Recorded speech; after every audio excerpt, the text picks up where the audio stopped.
Reverend Sri Aurobindo, Swami Vivekananda, and the children of the Divine, my salute to all. I have received following questions. First question is, in yoga, is yoga limited to asana, physical exercise only? What is the true meaning of yoga? What are its psychological and physiological effects? Asanas, physical exercises, pranayams, just like vehicle facilitate our journey to a particular destination. Similarly, asana, pranayam, physical exercises facilitate our yoga journey. Without vehicle also, we can reach destination. But vehicle helps us, facilitates us. Similarly, asanas, pranayams, and physical exercises facilitates us to do yoga. They are not yoga. Yoga means union with our origin. We call divine, God, Brahman, Supreme, Ishvara, whatever it may be. It is our origin. So union with the origin is yoga. Just like there is a sun and there are planets moving around it, because the origin of planets is sun. If they are disconnected, they will lose their purpose. Similarly, we become unconscious and externally disconnected with our origin. Yoga strives to connect with our origin. When we are united with our origin, our consciousness will change. Now we have consciousness totally ignorant. It looks to the surface only and justifies whatever it sees, rationalize whatever it feels. But when we are united with the origin, we will have the knowledge of totality. Totality means whatever outside the people originally are experiencing, that also they can see. What is behind, what is above, what is within. What is present, what is past, what is future. All together can be experienced in a single moment. That is the divine consciousness. Then only we will know the secret of all existence. Why this creation is, why we are here, what is the purpose. Without knowing you are running now. Without knowing our purpose, what is the purpose of this life. We are simply running, reaching nowhere. Everybody is ambitious that he may reach somewhere. But where he is reaching there, he will find that he has reached nowhere. So this goes on. Totally an illusionary life we are living, because we have fragmentary consciousness. If we see the part of truth, we cannot see the another part of truth. So there is a wrong conclusion. Always. And we lead our life accordingly. So when our consciousness changes, How it will change? There is only one way. Unite it with our origin. That is called yoga. When we unite with our origin, we will have the consciousness of totality. Then what will happen? Our mind gets enlightened. Our life becomes peaceful and delightful. And our body becomes harmonious. Then only you will have the meaning of our life. So, naturally it will have the psychological effect. The question was asked, what will have the psychological effect of yoga? Once the consciousness is changed, the psychological qualities such as endurance, courage, cheerfulness, goodwill, purity, devotion, surrender, sincerity, faith, steadfastness, etc. These all will improve. Now we have faith, but it is not lasting. If situation is critical, we lose our faith. If corona comes, we lose our courage. So, because we do not have the connection with the divine, who is everything. And whatever happens to us, behind there is a good cause. Even behind the corona, there is a good cause. Whatever is happening around the world, there is, if you see from the divine point of view, you will find out there is a beautiful cause behind it. Whatever happens. So naturally, you will not be disturbed. You will do your best with complete faith, with cheerfulness, because you know the secret of every event. Psychological, physiological effect, yes, it affects our organs. You see, nowadays medical science is also accepted. By doing yoga, the medicine will have good effect on the body. So it has effect on organ. Aurobindo goes saying that it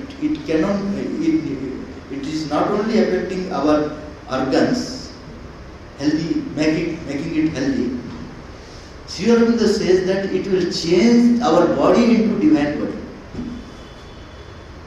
It has the power. Now the time has come that human body will become the divine body because of yoga. That is, he is calling integral yoga, because nothing is left.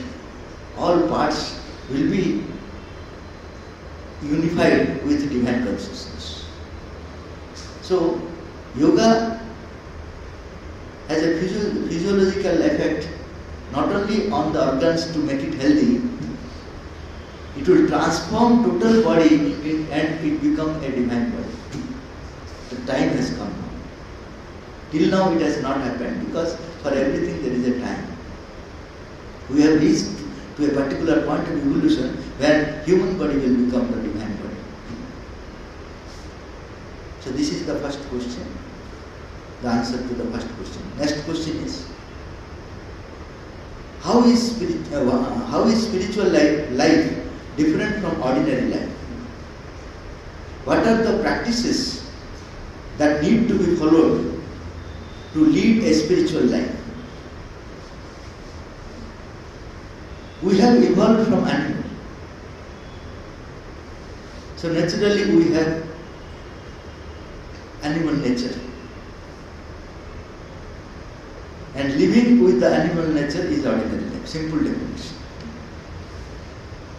We have evolved from animal. Naturally we have animal nature.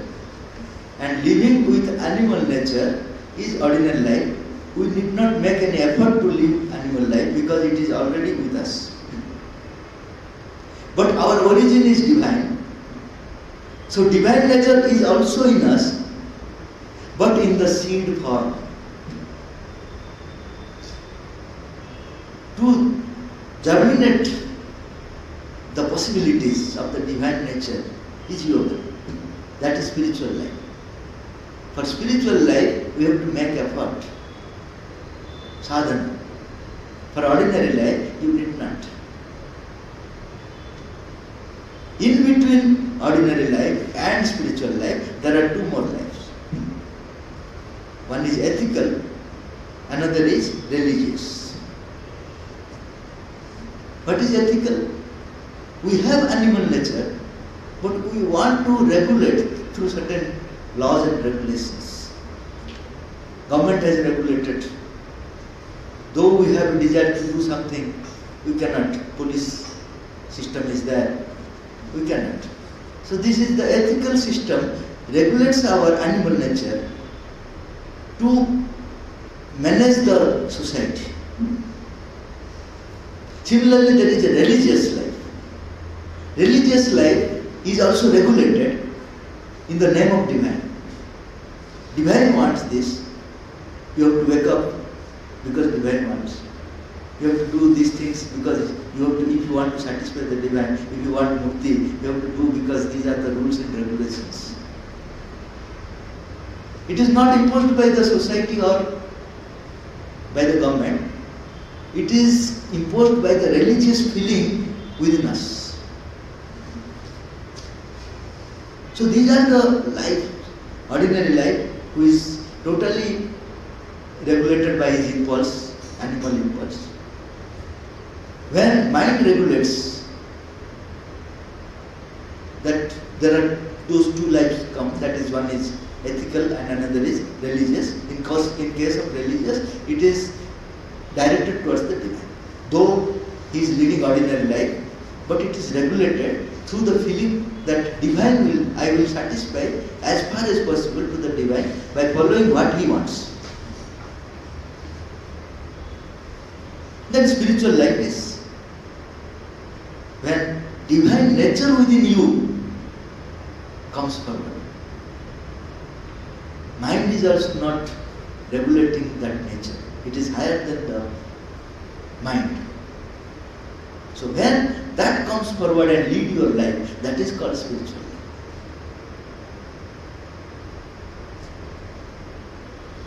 life. What are the practices? There are so many practices, but simple practices for us. One is what you are also doing, study circles. Through study circles, it is easier to go through the writings of great people, those who have already realized, those who are already spiritual. We go through their books and writings, and those will help us.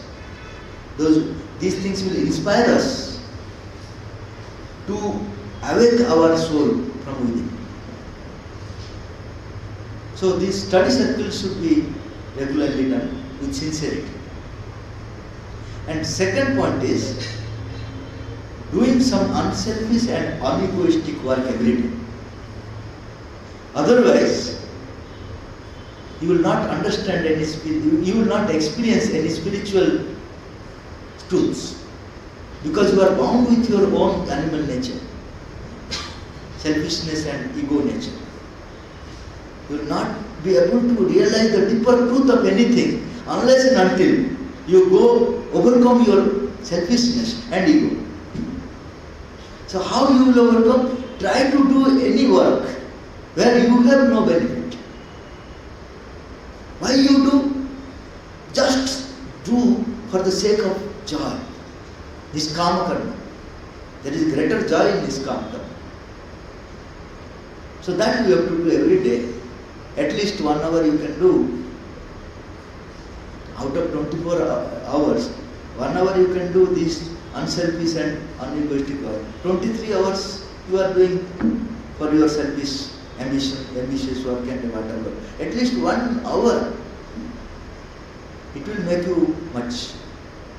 It will awake your inner possibilities to some extent.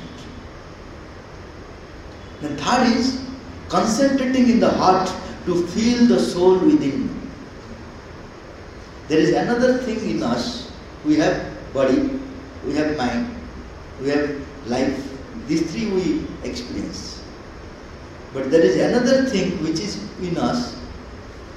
Because of it we exist, but we don't know that it exists. Just like a roof is existing because there are iron rods within it. but it is not visible. Because of iron rods, the roof is existing, but they are not visible. Similarly, because of soul we exist, our body exists, our life exists, but our mind exists, but we don't know. Since those who have realized, they are saying that concentrate in the heart, that is the head office of your soul. It is everywhere. But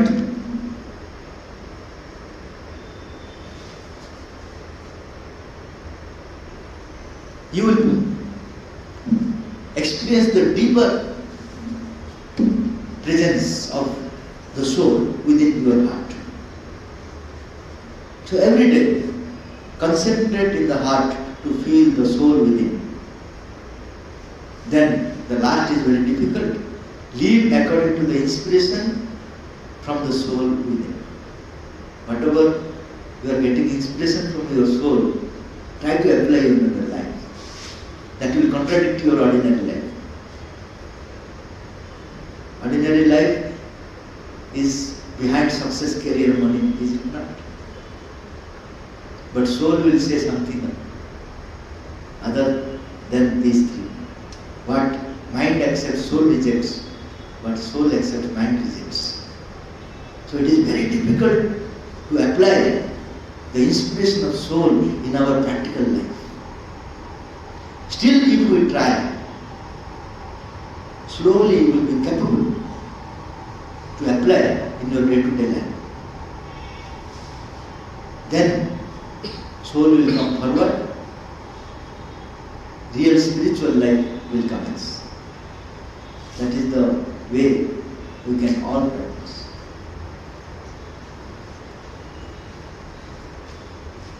Question is,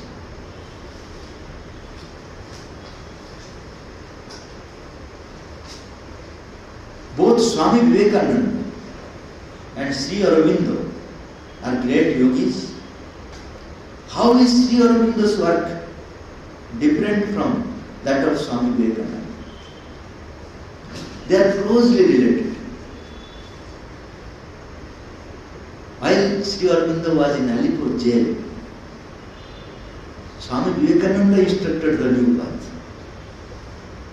Though during his life he has not said anything about this new path, supramental path, but it is from the guidance of Swami Vivekananda. For 15 days continuously he came with subtle body, because he had already left his body, Swami Vivekananda.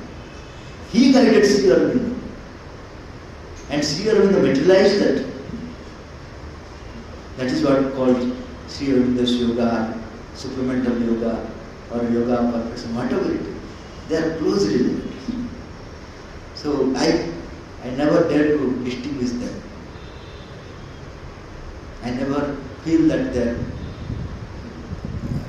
I should distinguish their paths. Of course, while he was in the body, he was saying something, but after he left his body,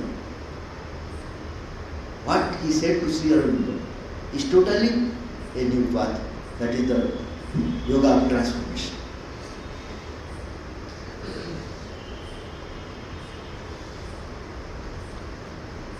The last question. Yoga has been practiced in India from the ancient ages. How is Sri Aurobindo's yoga different from ancient yoga? How is it relevant in the present era? Sri Aurobindo yoga never contradicts our ancient yoga. It is a step forward. In evolution, we have reached a point where we have to go another point. So what happened?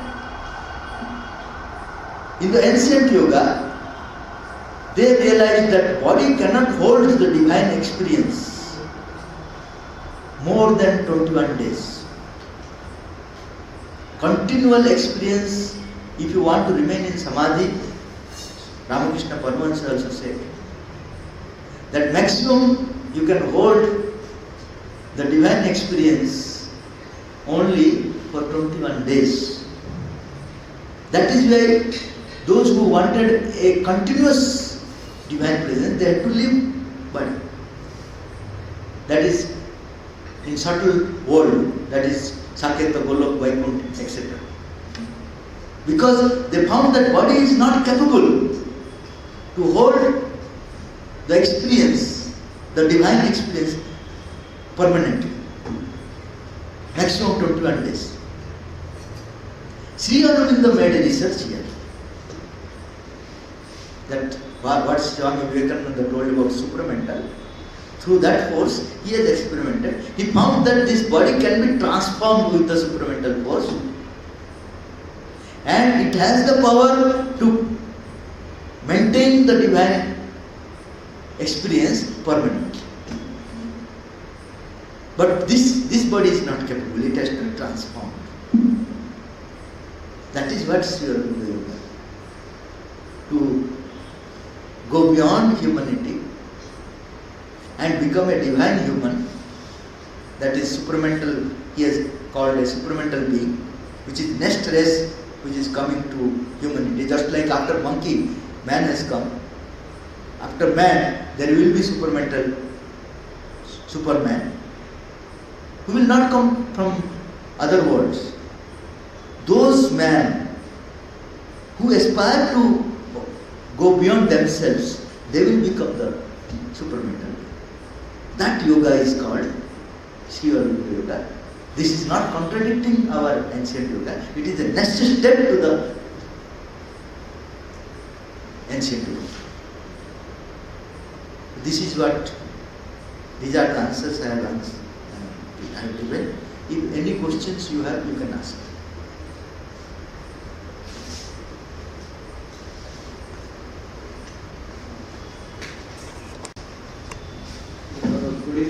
So how do you arrive at this figure of 21 days? Like 21 days the body can be. Ramakrishna Paramahansa said, and many great persons who have done sadhana. Yeah, so like what 21 days or specific? If you realize divine, if you go into the samadhi state, maximum your body can tolerate up to 20 minutes. Okay, so what happens after that? After that you have to leave your body. Yeah, like suppose someone chooses not to leave their body. Then you have to live your divine experience. Okay, so you're basically saying that the divine experience will go away again. Yeah.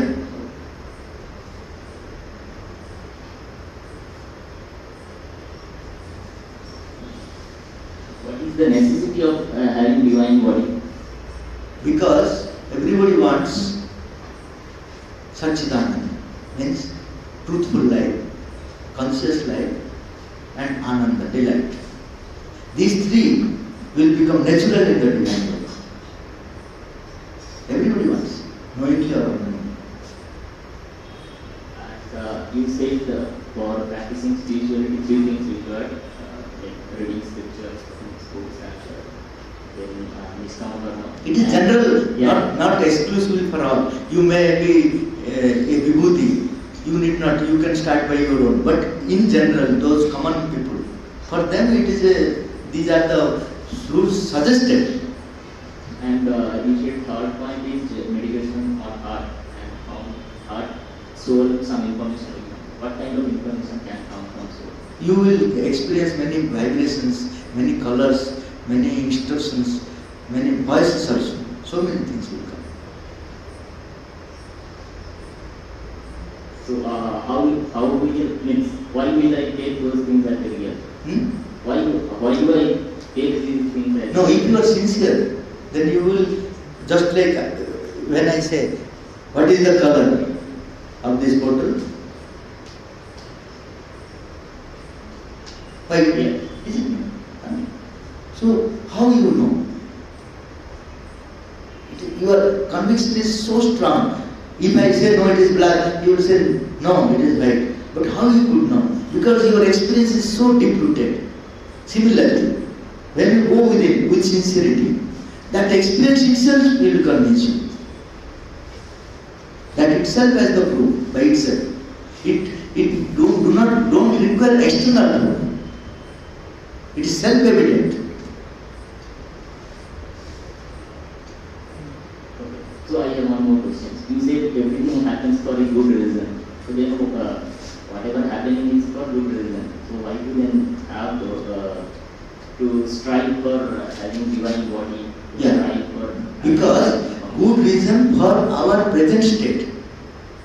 Suppose a child is unable to walk, is falling for good reason, because if he is falling again, go up, that muscles will strengthen. That does not mean that falling is good. At this stage, falling is good because out of only through falling you will learn. So whatever is happening good means at our state of consciousness. It is not absolute good. So for absolute good, we have to make an effort. What do you mean by consciousness? Huh? What do you mean by consciousness? Consciousness. Yeah, is it the just understanding or? No. It is not understanding. It is the self-aware force of existence. Definition. It is the self-aware force of existence. Whatever exists, through science we are trying to perceive it. You are a different person. The thing is different. And there is a means. Is it not? There are three things. But consciousness means these three things are become one. Three things. Observer, observed thing, and the means. These three become one point. That is consciousness. Self-aware force of existence. You know by yourself. You need not ask him. Suppose I will ask him, what about him? He will say according to his feelings. He will say he is a bad person because he has taken 10,000 from me. If I will ask, he will say he is a good person because he has given me 10,000. So what I will conclude, I will divide average. Good and bad divided by 2, so he is average person. This is the method we are trying to know. No? That is not the method. I will become he. When I want to know that person, I become he. That is consciousness. If I want to know about the tree, I become the tree. I identify with the tree. So if I know it or not know it, if that is the truth, then that is the truth. No, experiencing is beyond knowing. I use the word knowing because experience is beyond knowing. Experience is so concrete that you cannot call it knowing.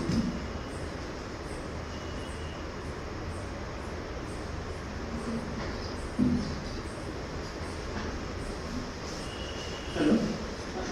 Good evening. My question is that in daily practice of spirituality, it is, as you have also mentioned, that we should also focus on inner self, is focus on our heart and soul.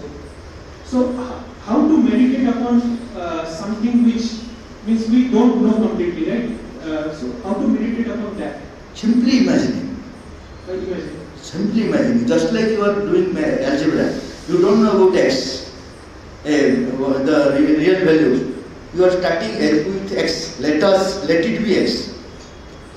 Simply imagining. Suppose I am imagining there is a person named Shiva. I will call Shiva. Will Shiva not stand up? Similarly, since the great people are saying that there is within, soul is within us, I will just imagine, yes, soul is it. Because it is a fact, not known to me. It will happen.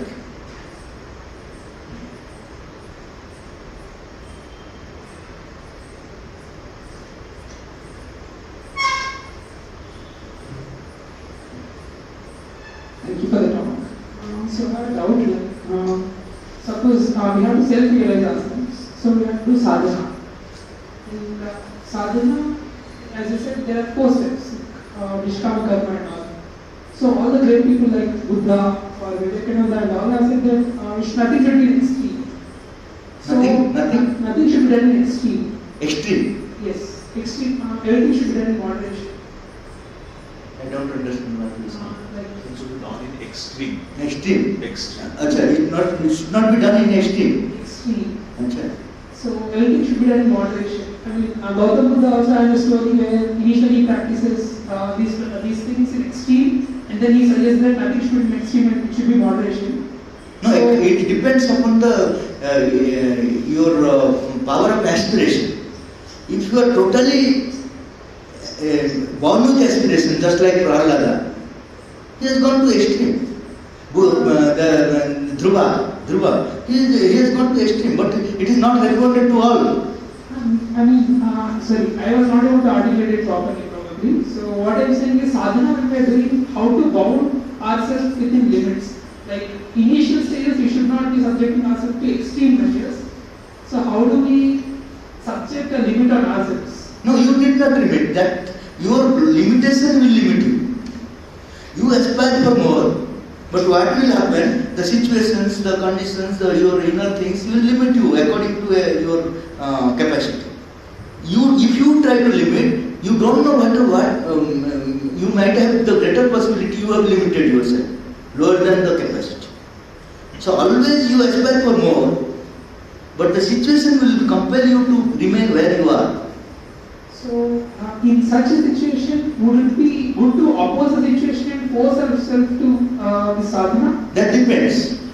Sometimes you have to oppose, sometimes you have to remain neutral, sometimes you have to run away, sometimes you have to fight. Depends on very situation. This is actually very like fighting or running away or remaining neutral is a really big thing. Like how will we possess the knowledge? You will know. If you are sincere, you will know. Just Sri Krishna ran away from the war 18 times. Can you say that he was a coward? No. That is what the inner feeling will tell what to do and what not to do. Whether I have to speak or whether I have to remain silent. Whether I have to fight or whether I have to go away. These all things will come from within. Mind will not decide. Mind will, if mind will decide, it will decide wrongly. If it is afraid of, it will say run away. So it will give all wrong decisions.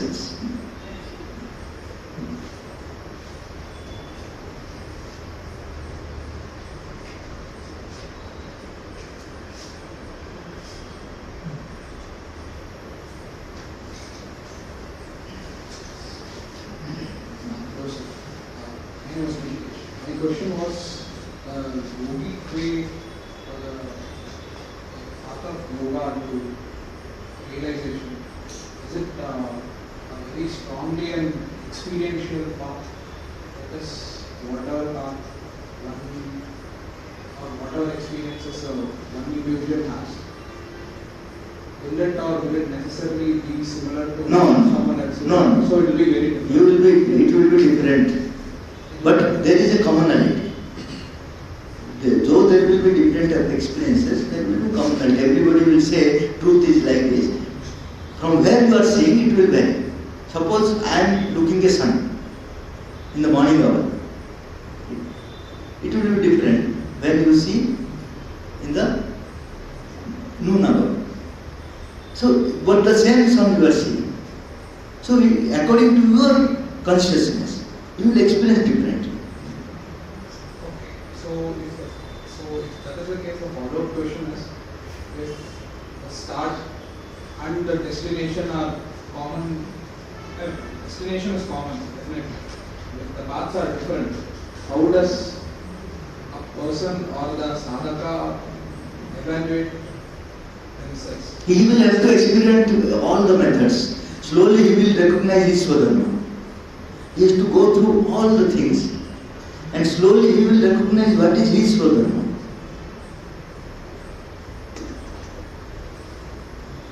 I can't take it as a question. So I just need to know some more yogic experience that Sri Aurobindo had faced when he was writing Savitri. So like Savitri is a legendary book that he took so much time to compile it and write it. And I have even heard that mother used to come and give him breakfast and dinner. Like he would even forget that he had to consume food, and then he would be deeply involved in that. And one more thing is, while reading Savitri, people generally who speak normal English won't be able to understand. Even for example, I don't understand much of the part. But there are many researches going on Savitri because Aurobindo Savitri Bhavan is there.